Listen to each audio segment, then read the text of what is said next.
Former Indianapolis police officer Eric Hewley pleads guilty to stomping on a man's head while they were handcuffed and on the ground. Sergeant Eric Huxley is on the right, walking into the federal courthouse downtown Monday afternoon with his attorney. Huxley pleaded guilty to deprivation of rights under color of law, which means while he was working as a police officer. On September 24, 2021, Huxley was on bicycle patrol. He joined two other officers on Monument Circle who were arresting Jermaine Vaughn for disorderly conduct.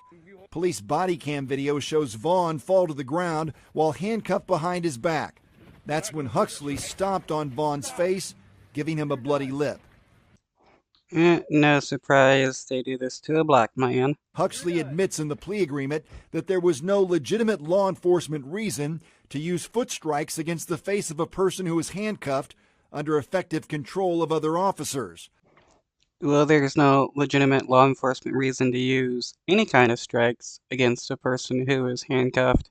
Huxley also admits it is objectively unreasonable for a law enforcement officer to use such force in response to prior acts of resistance that have ceased or been overcome. He has always been remorseful and accepting of responsibility for his actions. He knows that they were thoughtless at the time, and he realizes that it was a huge mistake for him to act in that manner, and he's accepting responsibility for that. He's only remorseful because he's being charged and found guilty. Nothing else. If he actually had any kind of compassion, he wouldn't have done that in the first place. The sentencing guideline for this level of federal offense with no criminal history is 18 to 24 months in prison. Huxley will also be required to pay restitution to Vaughn. A sentencing date is not yet scheduled. He should be required to pay that money out of pocket.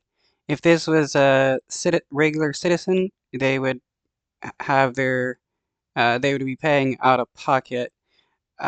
Fire this dude from being a police, make him get a job somewhere else, and garnish his checks. Still faces state charges of official misconduct and battery in Marion County.